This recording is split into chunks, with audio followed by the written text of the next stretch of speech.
อาจจะเพียงนี่พี่น้องค่าเฮือนนี่แหละบ่ฮอด10 คูณ 20พี่น้องเนาะบ่แม่นตัวนี้ก็เฮือนอีกหลังนึงเนาะอันนี้ก็ดินนางซื้อไว้คือกันลายนะเป็นซื้อไว้นี่จะเป็นเฮือนเก่าของเพิ่นเนาะห้องน้ำนี่กันได้แปลงก็ต้องได้ใช้ต้องได้ทุบใหม่เลยเพราะเสานี่มันดอกแหงแล้วใส่บ่ได้ละ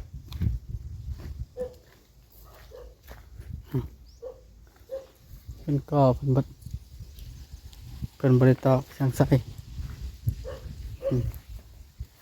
เพื่อนกับโครงสร้างค่อนข้างจะโอเค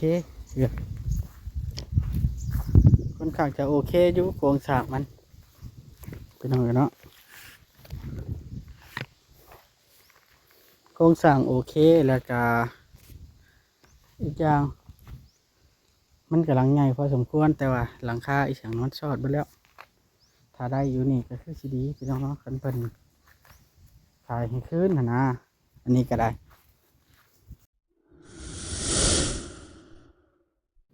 ฝากติดตามเบาโอลิแหน่เด้อพี่น้องเบิดสุปูสุคนสบายดีเด้อพี่น้องสบายดีเนาะมื้อนี้เบาโอลิก็เข้ามาเพื่อนเก่าของน้องแต่นะพี่น้องเนาะเพื่อนเก่าของน้องแต่ที่นางเพิ่นชื่อไว้ล่ะพี่น้องมื้อนี้เนาะเบาโอลิก็มาถ่ายเบิ่งว่ามันกว้างเท่าใดยาวเท่าใดนะครับบ่ฮู้เด้พี่น้องเนาะมันกว้างปานใดหน้าดินนะพี่น้องเนาะมาเบิ่งเพื่อนเบิ่งซ่านนี่แหละบางเทื่อเนาะขายตัวนั้นได้แหละเพิ่นสิมาซื้ออยู่นี้นะเขาก็เลยมาถ่ายผู้ใหญ่เพิ่นเบิ่งเนาะอันนี้ก็บ่เห็นไผพี่น้องเอ้ยเนาะมื้อนี้เห็นไขประตูป้องเยี่ยมอยู่เนาะแต่ว่าเพิ่นน่าจะบ่อยู่หรือว่าจังใดพี่น้องเนาะเราก็เคยมาตลอดเพิ่นก็มัดหัวไว้แล้วพี่น้องเดี๋ยวนี้เดี๋ยวขออนุญาตถ่ายคลิปเอาจักหน่อยพี่น้องเอ้ยเนาะเพิ่นน่าจะอยู่แต่ว่าเพิ่นอยู่ในเนาะพี่น้องเฮาก็บ่ได้เข้าไปใกล้เฮือนเพิ่นดอกมีแต่ว่าเฮาย่างรอบๆเบิ่งเนาะเฮาจะฮู้มันกว้างเท่าใดยาวเท่าใดหันน่ะพี่น้องเนาะอันอยู่น่ะนี่มันมีเขตแดนจับเจือพี่น้องอยู่นี่แหละตะกว้างอยู่ได้พี่น้องน่าจะเป็น15บอก15 คูณ 20บอกพี่น้องหรือ10 คูณ 20นี่แหละไม่แน่ใจนี่ติดกับเพื่อนนางอยู่นี่แหละบอนที่เพิ่นซื้อให้แต่เมื่อก่อนแล้วเพิ่นขายนะพี่น้องขายไปเฮ็ดบุญอ้ายแล้วบ่นอนพี่น้องเนาะสบายดีเด้อแต่ว่าละนอนอยู่เทิงมีผู้อยู่จะนี่ก็เป็นห้องน้ำมันมีครบเลยเด้นี่ห้องน้ำห้องในครบแล้วตัวนี้นะแต่ว่ามันต่อกับดินตัวนี้อาจจะเพียงนี่พี่น้องค่าเฮือนนี่แหละบ่ฮอด10 คูณ 20พี่น้องเนาะบ่แม่นตัวนี้ก็เฮือนอีกหลังนึงเนาะอันนี้ก็ดินนางซื้อไว้คือกันลายนะเป็นซื้อไว้นี่จะเป็นเฮือนเก่าของเพิ่นเนาะห้องน้ำนี่กันได้แปลงก็ต้องได้ใช้ต้องได้ทุบใหม่เลยเพราะเสานี่มันดอกแหงแล้วใส่บ่ได้ละ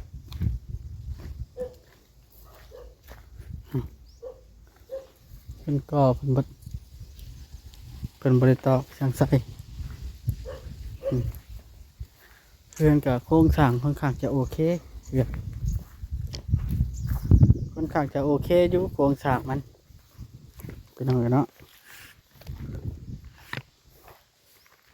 โครงสร้างโอเคแล้วก็อีกอย่าง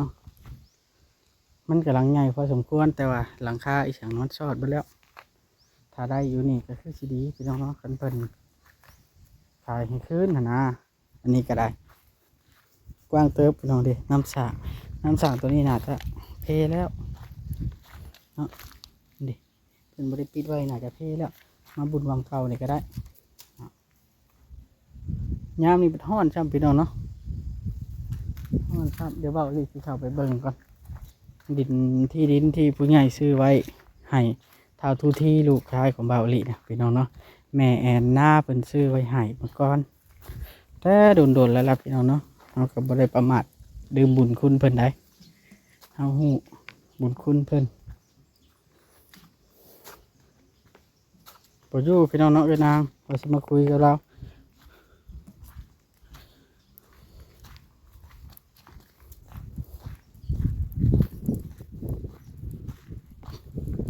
เพื่อนพระวันไซนี่พี่น้องบ่ได้มาหาเราแต่โดนแล้วแต่เราปลูกกล้วยใส่ดินบอนที่นั่นละด้วยยังไว้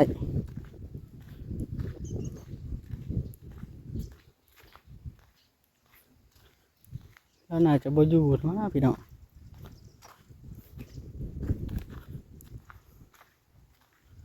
เพื่อนหลังนี้ก็บ่มีคนอยู่หลังนี้ก็บ่มีแล้วมีงัวได้นี่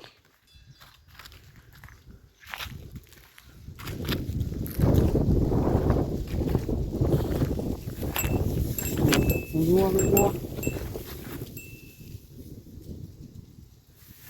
กล้วยก็ไม่ได้หลายดอกพี่น้องมันกำลังเป็นปีเป็นมากกว้างไหนดินตอนนี้พี่น้องเอ้ยซาคูณซากว้างเลย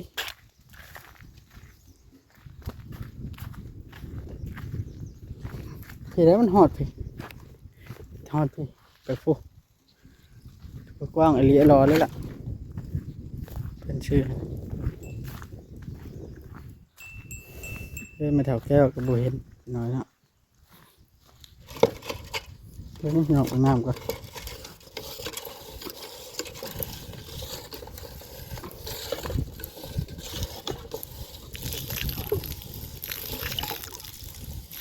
ดินตอนนี้นี่มีก๊อกน้ำพร้อมก๊อกน้ำนี่เป็นก๊อกน้ำของแม่แอนนากับแม่น้อยเพิ่นเจาะไว้เป็นเอาให้ใช้เนาะสมมุติว่าในอนาคตเบาลิอยากขายตอนนี้ไปซื้อเอาตอนใหม่ของพี่ของน้องอยู่ทางบ้านเมียนะพี่น้องทางแม่นาเพิ่นว่าขายโลดเพิ่นว่านะเพราะว่าเขาเปลี่ยนที่ดินชื่อเด้พี่น้องเนาะแต่ว่าเบาลิกับวันนั้นดอกเบิ่งป้าไปนี่แหละพี่น้องเนาะกันบ่จำเป็นแต่ว่าให้ออกมาอยู่กับบ่ได้ค่อยออกมาดอกเขาก็ออกมาจอบอันนี้เขาก็ให้เพิ่นได้นั้นเพิ่นได้อันเฮ็ดกล้วยใช่แล้วก็เอางัวเขาก่อน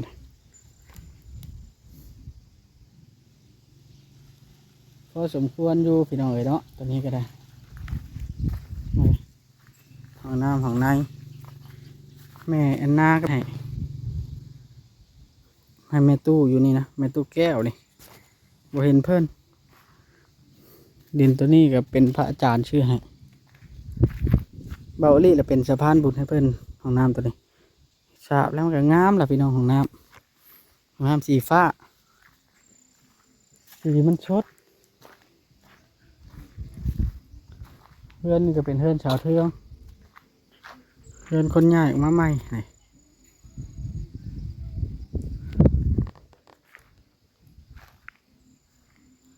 ตะกี้นะเพิ่นแบ่งขายเดี๋ยวนี้เพิ่นก็ย่าแล้วเพราะว่ามันดินตอนนี้นี่ทางเขาสะดวกได้พี่น้องเอ้ยกว้าง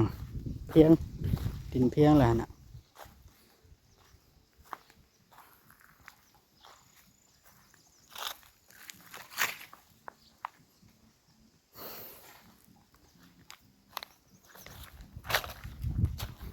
นี่เป็นเฮือนแล้วต่างนี่ก็เป็นแม่หน้าเจาะให้พี่น้องน้ำเนาะแม่หน้าเจาะให้แต่โดนแหละพี่น้องเอ้ยเนาะแต่สมัยนี่เขามาช่วยแล้วผมมีไปช่วยแล้วตะกี้ดินตอนนี้ก็อีกตอนนึงที่เพิ่นขายนะที่เพิ่นขายเพื่อนหลังนี้เฮ็ดแน่นนาได้พี่น้องเนาะ10 คูณ 20ดินตอนนี้ซื้อตอนนั้นนะ30,000ปลายนะหนึ่ง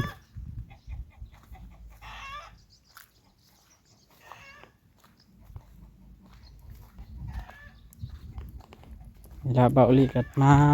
เบิ่งเนาะมาจอบต่างมาจอบที่ดินเลยแล้วก็ต่างมานั่นเลยนะต่างมาเบิ่งเลยว่ามันกว้างเท่าไรมันหอมเท่าไรนะนี่เนาะพี่น้องเนาะหอมเลยเบิ่งจะถ่ายรูปเอากันพี่น้องให้ผู้ใหญ่เป็นเบิ่งเราก็ไม่ได้เข้าเฮือนเพิ่นดอกสำเวียดแต่เราก็ได้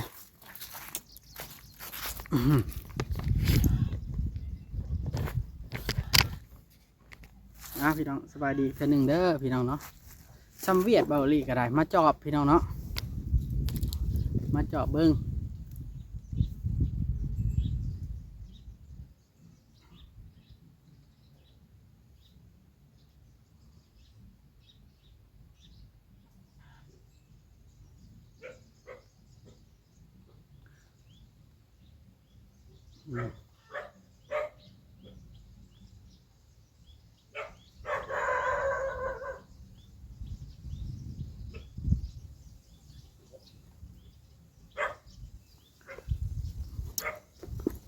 มื่อนี้เขาเข้ามาเบิ่งกับที่ดินนี่จะประมาณ15 คูณบ่ฮอดคูณ20พี่น้องเนาะบ่ฮอดดอกคูณ20นะน่าจะ15 คูณ12 13นี่แหละดินนะดินบ่กว้างบ่ได้อยู่นี่พี่น้องเนาะแต่ว่ามันมีเฮือนแล้วมีห้องน้ำแล้วนะมันง่ายตัวนี้เนาะพี่น้องมันง่ายคันนำไปหาซื้อบอนไม้สมมติว่ามันบ่ทันมีตัวนี้เด้มันลำบากตัวนี้มีแต่ว่าเปลี่ยนฟ้าเปลี่ยนหลังคาแล้วก็ปรับพื้นเทพื้นแล้วก็ต่อเครื่องครัวออกหน่อยนึงโอเคอยู่ได้แล้วห้องน้ำก็มีแต่ว่าเปลี่ยนเสาหันถ้าว่าเปลี่ยนเสากระทุบเฮ็ดใหม่เลยทุบเฮ็ดแล้วก็ก่ออ้อมเลยนะว่าเสาไม้มันดอกคักแล้วเด็กพี่น้องเสาไม้มันดอกคักละนี่แต่ว่าเฮ็ดบ่อแล้วทอกปูนลงหันเอาเล็กลงหันวิธีการจูดไม้เบิดเอาพี่น้องแต่ว่าว้าไปก่อนจักเพื่อนที่นั่นหรือบ่จักสิขายดินได้หรือบ่ได้นี่ก็ได้พี่น้องเนาะเอามาถ่ายให้ทางถ่ายผู้ใหญ่เป็นเบิ่งเลยทางถ่ายผู้ใหญ่เป็นเบิ่งเลยเนาะพี่น้องเนาะว่าเพิ่นที่พิจารณาแบบใดเพราะว่าทาง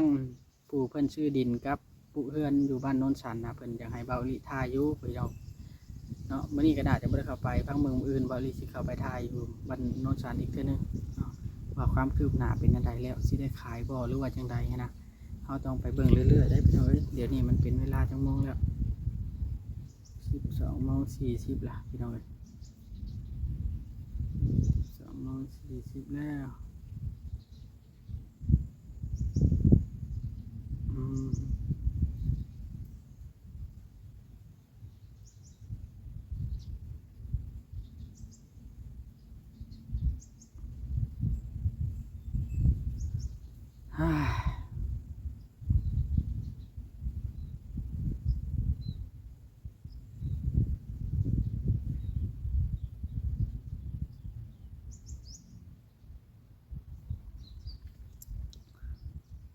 ฮ้อนพี่น้องอากาศเดี๋ยวนี้นะพี่น้องเนาะมิแต่ว่ารอรุ่นน้ำกันFCหลายคนนี่เสียอยากให้น้องแต่นี่ครับมาอยู่พี่น้องทาได้ดินตอนนี้นะคันเพิ่นซื้อให้แล้วนี่น้องตุ๊กนะมีสิทธิ์มาอยู่แต่เพียงผู้เดียวกับลูกแล้วหันผัวนะมาอยู่บ่ได้น้องแต่เล่าสู่ฟังเนาะน้องแต่ว่าไปนั่นเบิ้งเบาลีสิโทนหาช่างตัดผมก่อนช่างตัดผมช่างตัดผมประจำนะพี่น้องต้องโทรหาเพิ่นก่อนลิ่นตัวอีกได้พี่น้องโทรบติด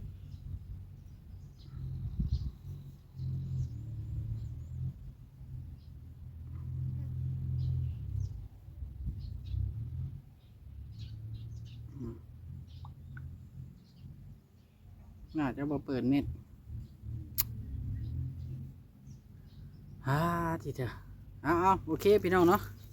คลิปนี้ก็น่าจะประมาณนี้แหละพี่น้องเลยเนาะเถอะมีแต่ว่ารอรุ่นน้ำกันตอนต่อไปคอยรุ่นไปเถอะละหน่อยนี่แหละแล้วน่าจะอยู่พี่น้องเนาะแล้วอยู่น่ะ อยู่นี่นะอยู่นี่นะว่าขอต่อภัยน้ำเพิ่นเวลาเหตุงานเหตุการณ์นะก็ง่ายต่อภัยต่อพื้นต่อภัยน้องกระเจ้าเนาะมันก็ง่ายกว่ามันนี่คือสิบอยู่ดอกจากคนจากต้นอีสังต้นตะกบต้นหมากยมเบาลีจื้อได้แต่ก่อนนะเบาลีออกมาก็อยู่นี่แหละตูบเราตอนไอเตียงเรามาซอยแรกๆนะอันจนอึ้งเลยเบาลีนะว่าบอคิดว่าเราสิก้าวหน้าป่านนี้ย้อนความดุมันของเราย้อนความขยันของเราได้นี่บ่แม่นว่าเราสิอยู่รอดๆแรดๆคนสวยแล้วแหละบ่ขยันนะแล้วขยันได้อย่างไรซ้ำนี่พี่น้องเอ้ยเนาะแล้วขยันอีหลี10ประมาณ10 คูณ 15นี่แหละน่าจะเป็นอ้ายแล้วอยู่พี่น้องเอ้ยเนาะน่าจะเป็นอ้ายแล้วนั่นแหละอยู่ทางออกกับพูนซื่อจืดเลยพี่น้องเนาะทางดินเข้าเรืออันดินของเบาอลีกะง่ายเด็มันเป็นซอยเพราะว่าทางเจ้าของที่เป็นขายนะเพิ่นจงเป็นซอยไว้ให้เบิดเพิ่นบ่ได้อันนั้นเพิ่นบ่ได้เป็นที่ตาบอดเป็นที่ตาบอดนี่เบาอลีก็บ่ซื้อทั้งมวลเบาอลีก็บ่เอาทั้งมวลนะเป็นที่ตาบอดเนาะพี่น้องครับบาทนี้พี่น้องเลยเนาะเอาจังใดกับทางคลิปนี้สิได้ขอตัวลาไปก่อนเด้อพี่น้องเนาะฝากกดไลค์กดติดตามคือเก่าคือเดิมพี่น้องเอ้ยเนาะสบายดีเบัดสู่ผู้สู่คนพี่น้องเนาะกดไลค์กดแชร์ให้ในเด้อพี่น้อง